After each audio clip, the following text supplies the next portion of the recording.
آئیے کتاب رحمت سورہ الکہف اٹھائیں۔ اللہ تعالیٰ نے ایک واقعہ بیان کیا ہے حضرت موسیٰ اور حضرت خضر علیہ السلام کا، کہ حضرت موسیٰ علیہ السلام عزم مصمم کر کے جب چلے تو اللہ فرماتا ہے کہ ہم نے حضرت موسیٰ علیہ السلام کو جس بندے کی نشانی بتائی تھی وہ بندہ ان کو وہاں مل گیا۔ سفید چادر اوڑے حضرت خضر علیہ السلام وہاں لیٹے ہوئے تھے، تو یہ جا کے ان کے پاس کھڑے ہو گئے کہ حضرت میں آپ کی خدمت میں اس لیے آیا ہوں کہ اللہ نے آپ کو جو خصوصی علم عطا کیے ہیں میں ان کو سیکھنے کی غرض سے آپ کی چوکھٹ پہ آیا ہوں۔ کہا تم میرے ساتھ صبر نہیں کر پاؤ گے، معاملے مشکل ہیں، سفر دشوار ہے، منزل کٹھن ہے، اور میرے معاملات ایسے ہیں کہ تم اعتراض کرو گے اس کے بغیر تم رہ نہیں سکتے۔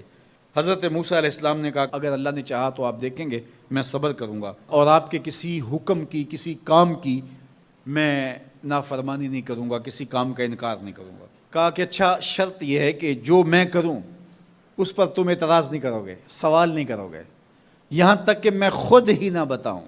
تو کہا کہ یہ شرط ٹھہری، میں کوئی بات نہیں کروں گا۔ فانطلقا، دونوں چل پڑے، دریا کے پار جانا تھا۔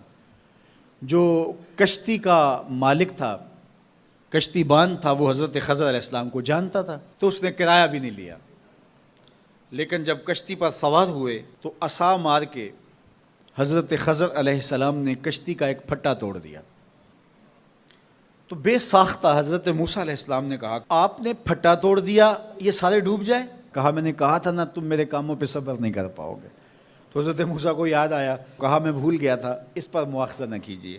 پھر دونوں چل پڑے، بچے کھیل رہے تھے، ایک خوبصورت لڑکا وہ بھی بچوں میں کھیل رہا تھا۔ حضرت خضر آگے بڑھے اور اس کی گردن مروڑ دی، اس کو قتل کر دیا۔ صاحب شریعت تھے حضرت موسیٰ علیہ السلام، نہ رہ سکے، پھر بول پڑے ایک جان کو بغیر کسی جان کے بدلے میں قتل کر دیا، اس نے گوایا کیا تھا ہمارا؟ آپ نے بہت ہی جو ہے وہ غلط کام کیا، یہ کام اچھا نہیں کیا آپ نے۔ کہا میں نے کہا نہیں تھا کہ تم میرے ساتھ صبر نہیں کر پاؤ گے۔ کہا ایک موقع اور دے دیجئے، اب اگر میں نے کوئی اعتراض اٹھایا تو پھر دوبارہ مجھے آپ اپنی صحبت میں نہ رکھیے، عذر تمام ہو جائے گا۔ پھر دونوں چل پڑے، یہاں تک کہ ایک بستی میں دونوں آئے تو آپ نے بستی والوں سے کہا کہ ہم مہمان ہیں، آپ ہماری مہمان نوازی کیجیے، کھانا کھلائیے۔ تو انہوں نے انکار کر دیا، کہا کہ ہم تو آپ کو بلایا نہیں ہے، آپ خود آئے ہیں، آپ اپنے کھانے کا خود انتظام کیجیے۔ گزر رہے تھے گلی سے تو ایک دیوار گرنا چاہ رہی تھی، تو جلدی سے اس دیوار کو مرمت کر دیا۔ کہا حضرت ہم اگر چاہتے تو اس پہ اجر لے سکتے تھے، انہوں نے ہمیں کھانا تک نہیں دیا اور ہم ان کی دیواریں سیدھی کر رہے ہیں۔ کہا اب تمہاری میری جدائی ہو گئی، تم نے یہ بھی اعتراض کر دیا۔ تو انہیں یاد آیا کہ وہ یہ بھی اعتراض ہو گیا، اب میں تمہیں بتاتا ہوں کہ یہ 3 کام میں نے کیوں کیے۔ اللہ اکبر۔ اب سنیے، قرآن ہمیں بتاتا ہے کہ ظاہری علم بھی ہوتا ہے لیکن کوئی باطنی علم بھی ہوتا ہے۔ کہا وہ پہلی بات کشتی والی سنو، یہ 2 مسکین بچوں کی کشتی تھی، ان کے گھر کا چولہا اس کی کمائی سے جلتا تھا۔ دریا کنارے کنارے ایک ظالم بادشاہ رہا تھا جو لوگوں کی کشتیاں چھین رہا تھا، ہم نے تھوڑا سا عیب لگا دیا، وہ ٹوٹی کشتی چھوڑ کے چلا گیا۔ اب وہ تھوڑے سے پیسے لگا کے کشتی مرمت کرا لیں گے، گھر کا چولہا جلتا رہے گا، بتاؤ اچھا کیا یا برا کیا؟ کہا رہی بات اس بچے کی جس کو ہم نے قتل کیا، اس کے ماں باپ مومن تھے، نیک تھے، صالح تھے، بچے نے بڑا ہو کے بہت برا ہونا تھا، ہم نے اس کو قتل کر دیا، اللہ اس کے بدلے ان کو بہتر اولاد دے گا۔ علماء تفسیر نے لکھا ہے اس بچے کے بدلے میں اللہ نے ان والدین کو ایک بیٹی عطا کی جس کی نسل سے 70 نبی پیدا ہوئے۔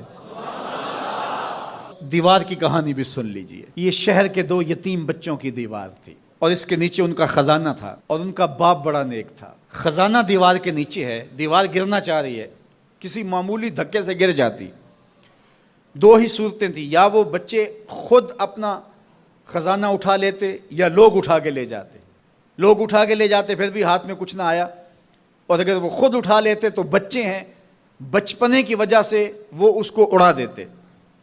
تو ہم نے اس کے اوپر دیوار کھڑی کر دی، جب تک وہ اس قابل نہیں ہو جاتے کہ یہ خزانہ نکال کے اس کو صحیح مصرف پہ لگا سکیں، اتنی دیر تک دیوار گرے گی نہیں۔ اللہ اکبر۔ وہ کسی وجہ سے دیوار قائم رہے گی، اور جب وہ اس عمر کو پہنچ جائیں گے جس عمر میں وہ اس خزانے کو سنبھال سکیں گے تو پھر دیوار خود بخود گر جائے گی اور یہ خزانہ نکال کر کے اپنے کام پہ لے آئیں گے۔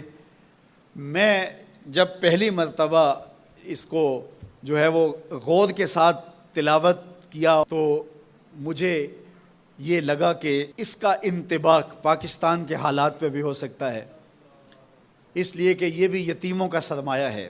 کتنے یتیم روتے بلکتے رہ گئے اور ان کے سر سے جو ہے وہ سائے اٹھ گئے اس وطن کے لیے، لیکن میرے مالک نے اس ملک کے خزانوں پر گہرے پہاڑ اور بڑی بڑی دیواریں کھڑی کر دی ہیں۔ جب تک یہ قوم بلوغت تک نہیں پہنچے گی اتنی دیر تک وہ خزانے ظاہر نہیں ہوں گے، اور جب یہ قوم اپنی بلوغت تک پہنچے گی، شعوری بلوغت، فکری بلوغت، علمی بلوغت، اور رب سے جو وعدہ کیا تھا پاکستان کا مطلب کیا، لا الہ الا اللہ، جب اس بلوغت تک یہ پہنچ جائے گی، اس وعدے کی تکمیل ہوگی، پھر رب دیوار ہٹا دے گا اور پاکستان کو اللہ اتنے خزانے دے گا اور پاکستان ایسا مالا مال ہوگا دنیا دیکھنے آئے گی انشاءاللہ۔ اس لیے رب نے دیواریں بنا کے رکھی۔ تمہارا باپ معین الدین چشتی بڑا نیک تھا، تمہارا باپ داتا گنج بخش علی حجویری بڑا نیک تھا، تمہارا باپ حضرت مجدد الف ثانی بڑا نیک تھا، ان کی وجہ سے میں دیواریں کھڑی کر رہا ہوں اور مضبوط حصار لگا رہا ہوں تمہارے خزانوں پر، اور وہ وقت آئے گا جب تم بلوغت کی عمر کو پہنچو گے دیواریں ہٹ جائے گی اور تمہارا وطن زمانے پہ مہکتے پھول کی طرح اور چمکتے ستاروں کی طرح اور روشن آفتاب کی طرح چمکتا اور مہکتا دکھائی دے گا، اور زمانہ پاکستان دیکھنے آئے گا، پاکستان دنیا کی قیادت کرے گا انشاءاللہ۔ تو کہا یہ تعویل ہے ان باتوں کی جو باتیں میرے رب نے مجھے بتائی اور یہ میں نے اپنی مرضی سے نہیں کہیں، اور جو میں نے کیا اپنی مرضی سے نہیں کیا۔ تو یہ باطنی باتیں ہیں، شاید یہ باطنی باتوں کے جوش میں یہ بات بھی میں کر گیا۔